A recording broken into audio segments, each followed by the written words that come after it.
Hello everyone, मैं संतोष sir. आज फिर मैं आपके लिए एक इम्पोर्टेंट ग्रामर का टॉपिक लेकर आया हूं, जो ऐसे सेंटेंसेस जिसमें सब्जेक्ट और सिर्फ हेल्पिंग वर्ब रहता है, लेकिन उनको हम दिए हुए फॉर्मेट के हिसाब से सेंटेंस फ्रेम नहीं कर सकते। तो ऐसे सेंटेंसेस को हम कैसे लिखेंगे, उसी पे आज हम डिस्कस करेंगे। तो हमारा टॉपिक है आज का इट और देयर।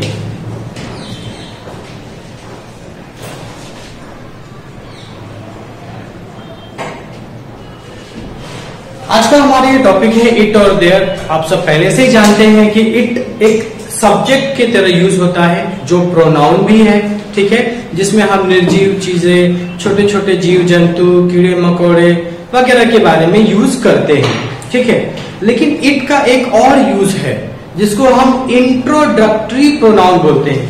क्या बोलते हैं? इंट्रोडक्टरी प्रोनाउन, ठीक है, इंट्रोडक्टरी प्रोनाउन। तो इसमें क्या होता है कि ये इंट्रोडक्टरी प्रोनाउन कहां पे यूज होता है? वैसे तो मैंने आपको बताया कि इट एक सब्जेक्ट की तरह यूज होता है, जो प्रोनाउन भी है। उसके साथ साथ ये इंट्रोडक्टरी प्रोनाउन भी है, जहां पे हम दिन, महीने, साल, ये सारी चीजें बताने के लिए करते हैं। तो आज हम इसी पे डिस्कस करेंगे इट, और फिर उसके बाद हम देयर के क्या क्या यूजेस है और इसको कैसे हम यूज कर सकते हैं, उस पर डिस्कस करेंगे। तो जैसे कि मैंने आपको बताया, इंट्रोडक्टरी प्रोनाउन इट है। जैसे मान लीजिए आपको दिया गया है कि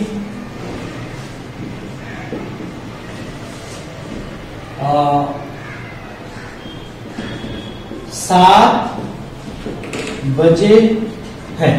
आप इसे कैसे लिखेंगे? 7 बजे हैं, ठीक है। तो इसको लिखने के लिए हमें इट का यूज करना पड़ेगा, क्योंकि इसमें समय बताया जा रहा है। तो इसका सिंपल सा ट्रांसलेशन ये हो जाएगा, इट इज 7 o'clock, ठीक है। इस तरीके से आपको ये सेंटेंस है, इसमें आपने इट का यूज किया। यहां पर ये इट इंट्रोडक्टरी प्रोनाउन का काम कर रहा है, ठीक है। तो ऐसे ही हम इसमें नेगेटिव, इंटरोगेटिव, ये सारे टाइप्स के सेंटेंसेस की प्रैक्टिस करेंगे। तो इसमें हम आगे देखते हैं एग्जाम्पल के माध्यम से। तो इसमें हम देखते हैं अभी अलग अलग टाइप के सेंटेंसेस हम कैसे फ्रेम कर सकते हैं। तो ऑलरेडी आप देख रहे हैं मैंने बोर्ड पर ये हिंदी के सेंटेंसेस लिखकर रखे हुए हैं। अब हम इनको इंग्लिश में ट्रांसलेट करते हैं। ज्यादातर में आप देखेंगे कि मैंने समय, मौसम, दिन, इनको लेकर ही सेंटेंस फ्रेम किया हुआ है, ठीक है। तो अब इनको हम ट्रांसलेट कर लेते हैं। 5:15 बजे है, 5:15 बजे है। तो कैसे करेंगे? अब देखिए, तो समय है, तो इट इज अ क्वार्टर मतलब एक घंटे में 4 क्वार्टर होते हैं, 15 मिनट्स के, ठीक है। तो उसको हम एक क्वार्टर बोलते हैं। इट इज अ क्वार्टर, 5:15 बजे, it is a quarter to 5, ठीक है। It is a quarter to 5। दूसरा सेंटेंस 3:10 हुए हैं। 3:10, ये भी समय से रिलेटेड है। तो इसको हम कैसे ट्रांसलेट करेंगे? इट इज 3:10 हुए हैं। इट इज 3:10, ठीक है। 3:10 हुए हैं, इट इज 10:03, ओके। अगला सेंटेंस है सुबह का समय है। तो सुबह का समय, ये भी समय से रिलेटेड है, मॉर्निंग टाइम है, ये दिन का समय बता रहा है। तो इट इज मॉर्निंग टाइम, ठीक है। It is morning time. अगला क्वेश्चन है कि अगला जो ट्रांसलेट हम करने जा रहे हैं कि रविवार का दिन था। तो रविवार का दिन था, तो यहां पे इट वॉज संडे। अब यहाँ पे रविवार का दिन था, तो it was day of Sunday, ये भी आप बोल सकते हैं। और यहाँ पे सिंपली आप संडे बोलेंगे तो पूरे वीक में एक ही संडे आता है, तो डे ऑफ संडे ये थोड़ा सा अनुचित हो जाएगा बोलने के लिए, इसलिए हम सिंपली इट वॉज संडे। अगला है आज बहुत गर्मी है। आज बहुत गर्मी है, तो इसको हम कैसे ट्रांसलेट करेंगे? इट इज बहुत के लिए वेरी टू भी आप यूज कर सकते हैं। कुछ लोग बोलते हैं इट इज टू हॉट, ठीक है, it is too hot today, it is very hot today, तो वेरी हॉट टुडे, ठीक है, आज बहुत गर्मी है, it is very hot today. आगे चलते हैं। अब इसमें मैंने थोड़े से चेंजेस किए हैं। क्या हवा चल रही है, मैं यहाँ पे इंटरोगेटिव में जा रहा हूं, तो इंटरोगेटिव में जाएंगे तो उसका सिर्फ फ्रेमिंग चेंज होगा, बाकी हम इट जो इंट्रोडक्टरी प्रोनाउन की तरह यूज हो रहा है वो तो वैसे ही रहेगा। तो इसमें कैसे हो जाएगा भाई, इट वो बाद में आएगा, हेल्पिंग वर्ब पहले, और यहाँ पे थी है इसलिए वॉज का यूज होगा, तो वॉज, और ये कैपिटल से लिखेंगे, जरा आप ध्यान दीजिएगा, वॉज इट, हवा नहीं चल रही थी, ठीक है, तो वॉज इट नॉट ब्लोइंग, ठीक है, वॉज इट नॉट ब्लोइंग। तो इस तरीके से आपको सेंटेंस फ्रेम करना है। क्वेश्चन इंटरोगेटिव का है, question sentence, was it not blowing, question, ठीक है। अब अगला करते हैं हम, क्या 9:30 बजे हैं, क्या 9:30 बजे हैं, तो 9:30 के लिए हाफ पास्ट 9, ठीक है, हाफ पास्ट मतलब आधे घंटे हो चुके हैं 9 बज करके, तो हाफ पास्ट 9, और क्या लगा है, और यहाँ पे है, तो हम क्या यूज करेंगे, is it half past 9, is it half past 9, ठीक है, इज इट हाफ पास्ट 9, क्या 9:30 बजे है, ठीक है। अगला लेते हैं, अभी सुबह है, अभी सुबह है, इसलिए हम कैसे करेंगे, it is morning, it is morning, और अभी के लिए ना, तो इट इज मॉर्निंग ना, इस तरीके से हम इसका ट्रांसलेशन करेंगे। अगला है कि बरसात नहीं हो रही है, तो बरसात नहीं हो रही है, अब है तो इज आएगा यहाँ पर, ठीक है, और नहीं के लिए नॉट हम यूज करेंगे, तो कैसे हो जाएगा, और क्योंकि ये नेगेटिव सेंटेंस है तो इंट्रोडक्टरी प्रोनाउन स्टार्टिंग में ही लिखा जाएगा, तो इट इज और नॉट का रूल है वो हमेशा हेल्पिंग वर्ब के बाद ही यूज होता है ज्यादातर में, ठीक है, तो इट इज नॉट रेनिंग, ठीक है, इट इज नॉट रेनिंग। और अगला 10वां, यहाँ पे ठंडी का दिन था, ठंडी का दिन था या ठंडी का मौसम था, ठीक है, सो इसे कैसे करेंगे, इट वॉज, सॉरी है इसमें है, तो इट इज विंटर, ठीक है, इट इज विंटर, या आप इसे ऐसे भी लिख सकते हैं, ठंडी का दिन था, it is a day of winter, it is a day of winter भी आप लिख सकते हैं। आई होप आपको ये इंट्रोडक्टरी प्रोनाउन इट हम कैसे यूज कर सकते हैं, ज्यादातर इसमें तो इट वैसे तो खुद एक प्रोनाउन है, ठीक है, जो सब्जेक्ट की तरह यूज होता है, लेकिन उसके अलावा अगर आपको दिन बताना है, समय बताना है, मौसम बताना है, और इन सारी चीजों को लेकर के हम फिर इंट्रोडक्टरी इट का प्रोनाउन करते हैं। आई होप आपको ये समझा होगा अच्छे से, आप अच्छे से फ्रेमिंग कीजिए। और इसके बाद ये तो क्लियर हुआ, अब हमारा दूसरा टॉपिक इसी में है देयर, जो इंट्रोडक्टरी का काम करता है, लेकिन इसे कुछ और भी कहते हैं। So let's see further in the video, okay. Introductory pronoun यहाँ पे वो तो हमने कंप्लीट कर लिया, लेकिन अब हम यहाँ पे शुरू करेंगे देयर के बारे में। तो देयर, आपने बहुत ऐसे सेंटेंसेस देखे होंगे जो देयर से शुरू होते हैं, लेकिन ये बताने से पहले कि देयर हम इसको बुलाएंगे क्या, यहाँ पर मैं एक एग्जांपल देना चाहता हूं। मान लीजिए आपको एक सेंटेंस दिया है हिंदी का, एक लड़का है, अब ये बोला कि आप इसको इंग्लिश में ट्रांसलेट करो, तो आप कैसे करेंगे, क्या इस तरीके से करेंगे, अ बॉय इज, हो गया बराबर। तो ये तो अधूरा हो गया ना, अधूरा सेंटेंस हो गया। तो जहां पर हमें सिर्फ सब्जेक्ट दिया जाता है, यानी एक लड़का है, अब लड़का है लेकिन वो कोई एक्शन नहीं परफॉर्म कर रहा है, कोई एक्शन परफॉर्म नहीं, यहाँ पे सिर्फ एक बोलते ना कि हम एक स्टेटमेंट दे रहे हैं जिसमें कोई है, हम बताना चाहते हैं, लेकिन वो कोई एक्शन परफॉर्म नहीं कर रहा है, तो ऐसे सेंटेंसेस को हम कैसे शुरू करेंगे, तो वो आज हम इसमें डिस्कस करेंगे कि एक लड़का है, अ बॉय इज, इससे सेंटेंस कंप्लीट नहीं होता है, ये रॉन्ग फ्रेमिंग है। तो आखिर इसको करेंगे कैसे? तो इसको करने के लिए हम यहां पर देयर का यूज करेंगे, और वो कैसे आएगा? There is a boy, full stop. There is a boy, full stop. अब यहाँ पे देयर से हमने सेंटेंस शुरू किया, यस देयर से शुरू किया, इसका मीनिंग भी कंप्लीट हो रहा है। तो यहाँ पर देयर काम क्या कर रहा है? देयर काम कर रहा है इंट्रोडक्टरी एडवर्ब का।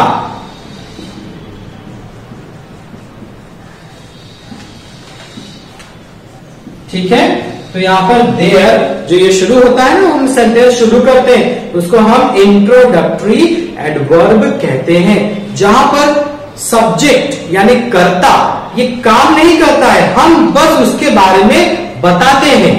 तो ऐसे सेंटेंसेस को हम देयर से शुरू करते हैं, जहां पे सब्जेक्ट पीछे रहता है। जैसे यहाँ पे देखिए सब्जेक्ट पीछे, ठीक है, लेकिन सेंटेंस की शुरुआत देयर से होती है। तो मैं कुछ और एग्जांपल आपको लिख करके सेंटेंस के माध्यम से उसको ट्रांसलेट करके समझाता हूं, जिसमें मैं आपको नेगेटिव का सेंटेंस भी लूंगा और इंटरोगेटिव का भी सेंटेंस लूंगा। ठीक है, तो आगे एग्जांपल में देखते हैं इसके बारे में।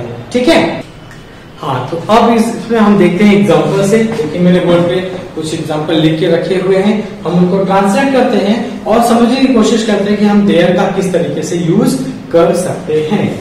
वहां 4 लड़कियां थी। अब वहां 4 लड़कियां थी, तो यहाँ पे जाहिर सी बात है हम इंट्रोडक्टरी एडवर्ब देयर की बात कर रहे हैं, तो देयर तो सबसे पहले आ जाएगा। सो वहां 4 लड़कियां थी, वहां 4 लड़कियां थी, सो देयर वेर। अब देखिए थोड़ा सा आप समझ, 4 लड़कियां थी, सो देयर वेर 4 गर्ल्स। 4 लड़कियां थी, देयर वेर 4 गर्ल्स। ठीक है, वेर में WERE को मैं वेर बोल रहा हूं, कुछ लोग इसको वर्ब भी पढ़ते हैं, तो दोनों प्रोनाउंसिएशन इज ओके। तो 4 लड़कियां थी, तो यहां पे कैसे होगा? There were 4 girls there. ठीक है, तो सेंटेंस कैसे फ्रेम होगा? There were 4 girls there. ठीक है, so there were 4 girls there. ठीक है, इस तरीके से आपको 2 बार देयर का यूज करना है इन द बिगिनिंग तो आप सेंटेंस को शुरू करने के लिए, अगर मैं इसको हाइड कर दूं 4 लड़कियां थी, तो आप कैसे ट्रांसलेट करेंगे? There were 4 girls. ठीक है, लेकिन इस देयर का क्या यूज होगा? वो यहाँ पे आ जाएगा ट्रांसलेशन में। उसके बाद अगला सेंटेंस लेते हैं, घर में कोई नहीं था। घर में कोई नहीं था, तो इसको भी हम देयर से शुरू करेंगे, क्योंकि हम सिर्फ एक एक्सप्लेनेशन दे रहे हैं। सो देयर वाज, क्योंकि था सिंगल से जाहिर हो रहा है, there was no one in the house. ठीक है, so there was no one in the house. इस तरीके से इसका सेंटेंस में ट्रांसलेशन होगा। अगला, सड़क पर एक बिल्ली थी। अब सड़क पर एक बिल्ली थी, तो हम कैसे करेंगे? देयर वॉज या देयर वॉज, एक बिल्ली ना, singular, so there was a cat. कहां थी? देयर वॉज अ कैट, कहां? On the road.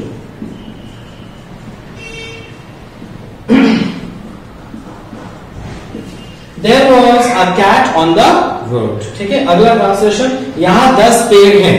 यहाँ 10 पेड़ है, देखिए पहले सेंटेंस से मिलता जुलता है, यहाँ 10 पेड़ है। अब मैंने इसको हाइड कर दिया, तो आप कैसे करेंगे?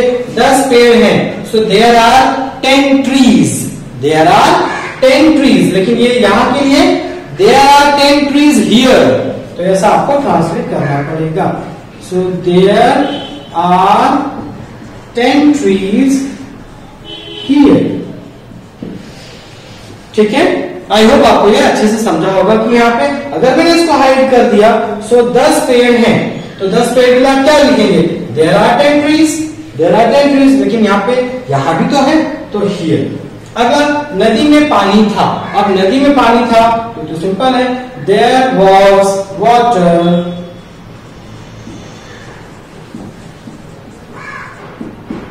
इन द रिवर, ठीक है, there was water in the river. I hope आपको ये भी समझा होगा। आगे चलते हैं। बाग में एक मंदिर है, बाग में एक मंदिर है। अब इसे कैसे ट्रांसलेट करेंगे? तो बाग के लिए गार्डन, मंदिर के लिए टेम्पल और टेम्पल, ठीक है, लेकिन सेंटेंस की शुरुआत देयर से होगी। सो देयर इज है ना, so there is a temple कहां? In the garden. So there is a temple in the garden. इस तरीके से इसका ट्रांसलेशन होगा। क्या बस्ते में सेब था? अक्सर करके हम ट्रैवलिंग करते हैं तो पूछते हैं ना, भाई कुछ खाने पीने के लिए लाए हो कि नहीं लाए हो? तो आपका जवाब होता है क्या बस्ते में सेब था? बाद में जब भी आपको नहीं कोई जवाब देता है आप उधर जाते हो, तो क्या बस्ते में सेब था?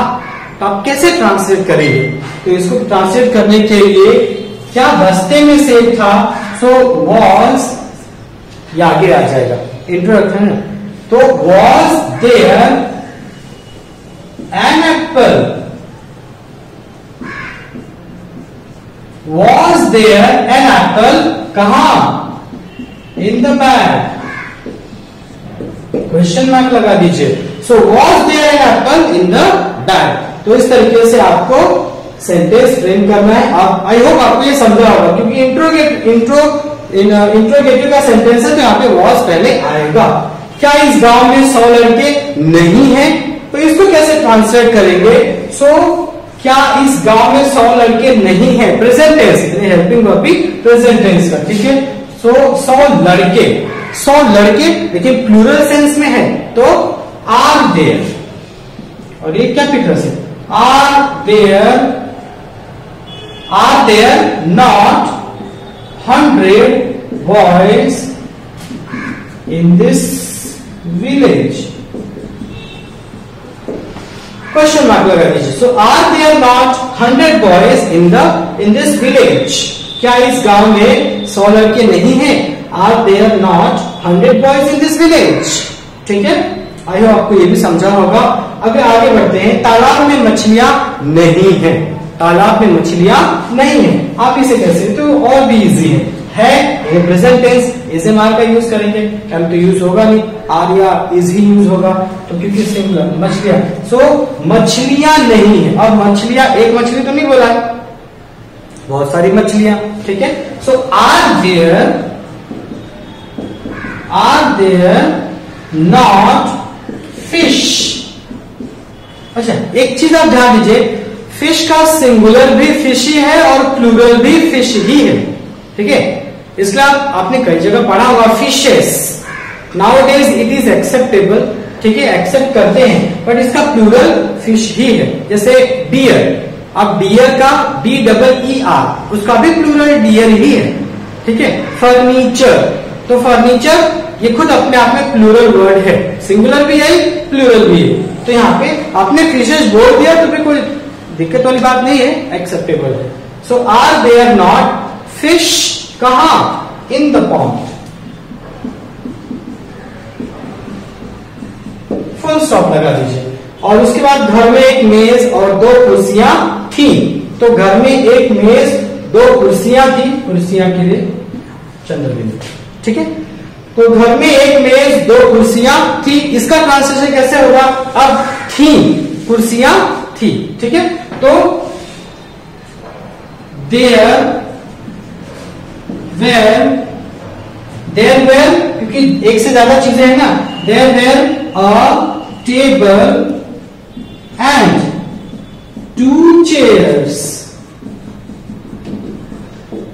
कहां? घर में, in the house. Full stop. So there were a table and 2 chairs in the house. तो इस तरीके से आपको ये ट्रांसलेशन, तो इस वीडियो लेक्चर के माध्यम से हमने ये समझने की कोशिश की कि कैसे इट का यूज हम कर सकते हैं इंट्रोडक्टरी प्रोनाउन के तौर पे, ठीक है, और कैसे हम देयर का यूज कर सकते हैं इंट्रोडक्टरी एडवर्ब के तौर पे, ठीक है। तो इस तरीके की फ्रेमिंग आपको बहुत मिलेगी करने के लिए। आप इस वीडियो लेक्चर के माध्यम से, मुझे पूरी उम्मीद है कि आपके डाउट जो भी होंगे क्लियर हुए होंगे। फिर भी आपको कोई डाउट होते हैं तो हमें कमेंट सेक्शन में लिखकर बताएं। हम कोशिश करेंगे कि उस पर भी एक और वीडियो बनाए।